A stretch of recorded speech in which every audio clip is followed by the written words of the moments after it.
উপস্থিত আছেন বাংলাদেশের অতন্ত্র প্রহরী ভাইয়েরা, যাদের হাতে আগামী বাংলাদেশ নিরাপদ, যাদের হাতে আগামী মহাভারতের নিরাপত্তা নিশ্চিত, যাদের হাতে বাংলাদেশের মানুষের অধিকার নিশ্চিত। প্রিয় বাংলাদেশ, আপনারা জানেন যে নির্বাচনটি হয়েছিল, সেই নির্বাচনের মাধ্যমে গত 17 বছর আমরা অপেক্ষা করেছিলাম বাংলাদেশে গণতন্ত্র প্রতিষ্ঠা হবে, কিন্তু 12 ফেব্রুয়ারি বাংলাদেশে যেটা প্রতিষ্ঠিত হয়েছে সেটা গণতন্ত্রের বদলে বাংলাদেশে গৃহতন্ত্র প্রতিষ্ঠা করা হয়েছে। তারা আমাদের ব্যাংকগুলো দখল করেছে, তারা পার্লামেন্ট দখল করেছে, তারা বিভিন্ন জায়গায় বুলেট দখল করেছে, সন্ত্রাসী কায়দায় 11 দলীয় জোটের যারা নেতৃবৃন্দ তাদের বাসায় হামলা চালাচ্ছে। জনগণের যে অধিকার রয়েছে সেই ভিত্তিতে জনগণ ভোট দিয়েছিল, জনগণের হাতে এখন বালতি বেরিয়ে দিয়েছে, রাস্তায় সিরিয়াল বেরিয়ে দিয়েছে। আমরা যেখানে নিশ্চিত চেয়েছিলাম বাংলাদেশের মানুষ ব্যবসায়ীরা নিরাপদ থাকবে, আজকে একজন ব্যবসায়ী আমাকে বলছে 6টার পরে হলো দোকানে কাস্টমার আসে, 6টার পরে হলো সরকার আমার দোকান বন্ধ করে দিয়েছে।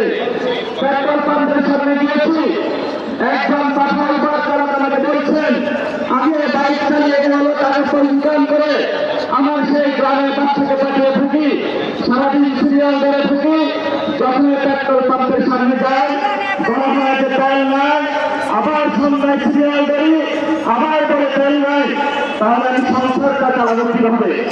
বাংলাদেশের সাংবিধানিক যে প্রতিষ্ঠানগুলো রয়েছে সেই সাংবিধানিক প্রতিষ্ঠানগুলোকে আমরা যখন একটি নতুন বাংলাদেশে সংস্কার নিশ্চিত করতে চেয়েছিলাম, শুরুতে সংস্কার নিশ্চিত করতে চেয়েছিলাম, বিকালবেলায় সংস্কার নিশ্চিত করতে চেয়েছিলাম, পুলিশ প্রশাসনের সংস্কার নিশ্চিত করতে চেয়েছিলাম, সাংবাদিক ভাইদের সংস্কার নিশ্চিত করতে চেয়েছিলাম, ব্যবসায়ী ভাইদের সংস্কার নিশ্চিত করতে চেয়েছিলাম, ব্যাংকিং থেকে সংস্কার নিশ্চিত করতে চেয়েছিলাম।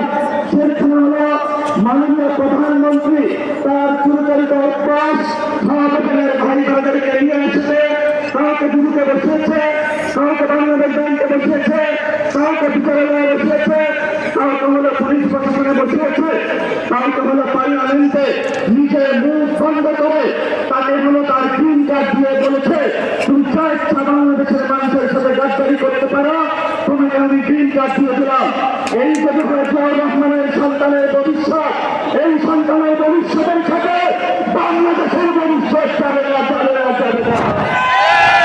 বাংলাদেশের ভবিষ্যৎ যাবে উৎসাহ আদির পথে, বাংলাদেশের ভ্রান্তি পথে, আমাদের 71 শহীদের পথে বাংলাদেশের ভবিষ্যৎ যাবে 24-এর গণঅভ্যুত্থানের শহীদদের পথে।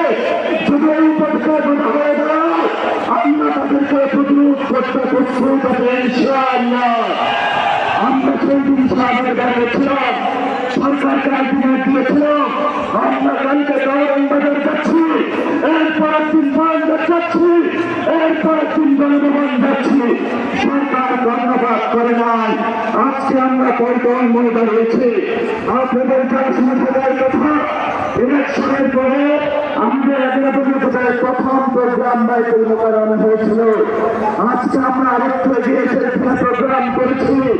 ইনশাআল্লাহ আমাদের এই মিছিল যদি সরকার সঠিক পথে না আসে, জনগণের বাস্তবায়ন না করে, সংস্কার প্রক্রিয়া বাস্তবায়ন না করে, জনগণের অধিকার নিশ্চিত না করে, দ্রব্যমূল্যের দাম না করা, জ্বালানি সংকটের নিরসন না করে এবং বিচারালয় থেকে শুরু করে সকল যে জায়গায় সরকার গুন্ডা সন্ত্রাসী হওয়া বদলে লোক বসিয়েছে, গণতান্ত্রিক প্রক্রিয়া সরকারের সেই প্রতিষ্ঠানগুলিকে জনগণের কাছে যদি ন্যস্ত না করা হয়, আমাদের এই মিছিল পরবর্তীতে চট্টগ্রামে যাবে।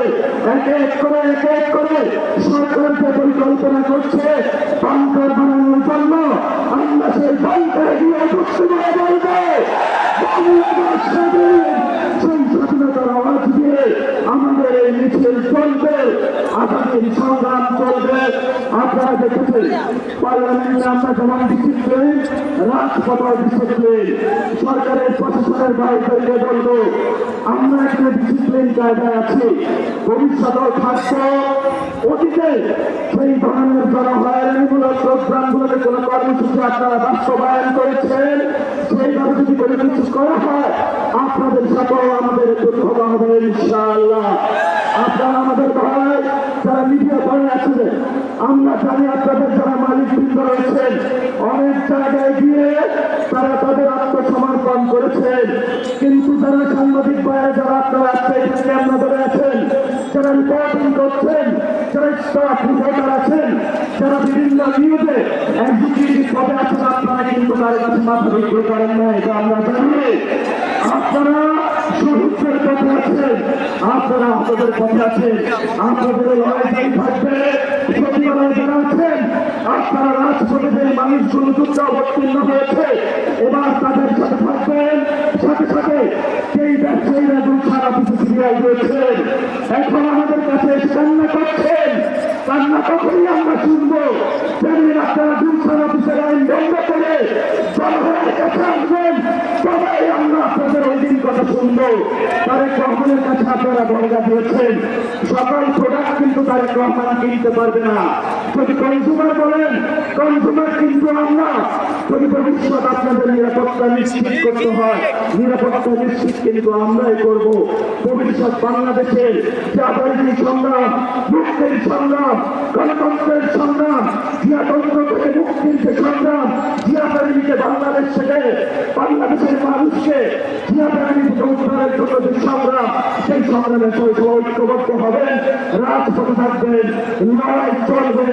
দুর্বার গতিতে আসছে ফাগুনে, প্রশান্ততে, আগামী দিনগুলোতে চতুর্গুণ হয়ে ইনশাআল্লাহ আমরা মাঠে ফিরবো। সবাই আসসালাম, ইনকিলাব জিন্দাবাদ, আজাদি জিন্দাবাদ। সংগ্রামী ভাই এবং বন্ধুগণ, এখনই আমাদের সামনে আজকের এই সমাজ